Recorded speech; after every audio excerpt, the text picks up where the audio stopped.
भारतीय खुफिया एजेंसी ने कनाडा में एक सिख को कत्ल कर दिया। कैनेडियन वजीर आजम ने अपनी पार्लियामेंट में इस मामले को उठाया और इंडियन इंटेलिजेंस के चीफ को फौरी तौर पर कनाडा से मुल्क बदर कर दिया। जवाब में इंडिया ने भी कैनेडियन इंटेलिजेंस चीफ को अपने मुल्क से बरतरफ कर दिया। इंडिया और कनाडा के दरमियान 10 अरब डॉलर्स की तजारत का एक बड़ा मुआहिदा होने जा रहा था, जिसको भी मंसूख कर दिया गया है। कनाडा ने उसी की सरजमीन पर उसके शहरी के कत्ल को अपनी खुद मुख्तारी और सलामती पर हमला करार देते हुए इंडिया को संगीन नताइज की धमकियां दे दी हैं। इंडिया और कनाडा में एक सिख रहनुमा के कत्ल के मामले पर शदीद सफारती तनाज़ा पैदा हो चुका है। कनाडा ने अपनी सरजमीन पर अपने शहरी के कत्ल को सलामती पर हमला करार दिया और अपने मुल्क में इंडियन खुफिया एजेंसी के सरबराह को फौरी तौर पर मुल्क बदर कर दिया। जवाब में इंडिया ने अपने मुल्क में हिंदुस्तानी अमले को कनाडा के सिफारत खाने से हटा दिया। इसके साथ साथ इंडिया ने अदले का बदला भी किया और अपने मुल्क में मौजूद कैनेडियन खुफिया एजेंसी के सरबराह को भी मुल्क बदर करने का हुक्म दे दिया है। इस बड़े वाक़े के बाद इंडिया और कनाडा ने एक दूसरे के साथ तजारत के लिए होने वाले मुज़ाकरात को भी रोक दिया है। इस वक्त इंडिया और कनाडा के दरमियान तजारत का हुजम तकरीबन 10 अरब डॉलर से भी ज्यादा है। ये कहानी शुरू होती है 18 जून 2023 से। कनाडा के सूबे ब्रिटिश कोलंबिया के एक शहर की कार पार्किंग में फायरिंग की इत्तला मिली। पुलिस पहुंची तो यहाँ एक 45 साला शख्स शदीद जख्मी हालत में पड़ा हुआ था। उसे गोलियां मारी गई थी। इससे पहले कि उसे अस्पताल ले जाया जाता, ये मौका पर ही दम तोड़ गया। ये वाकया सिखों के गुरुद्वारे की पार्किंग में पेश आया। मरने वाले शख्स का नाम हरदीप सिंह नजार था, जो कि खालिस्तान तहरीक का एक सरगर्म कारकुन था।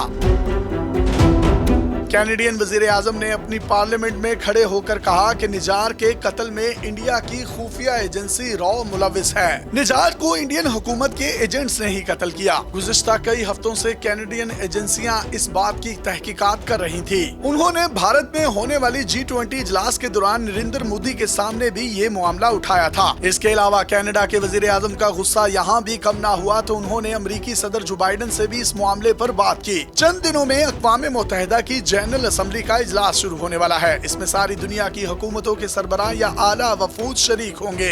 कनाडा ने ऐलान किया है कि वो अक़वाम मुत्तहिदा की जनरल असेंबली से पहले होने वाले G7 इजलास में भी इस मामले को उठाएगा। G7 में मगरबी दुनिया की अहम मुआशियतें शामिल हैं, जो कई दहाइयों से एक दूसरे के अहम इत्तेहादी हैं। भारत इस इत्तेहाद का नहीं बल्कि G20 का हिस्सा है। अगरचे G20 एक बड़ा ग्रुप है, लेकिन G7 ताकत और असर और रसूख में G20 से कई ज्यादा मौसर है।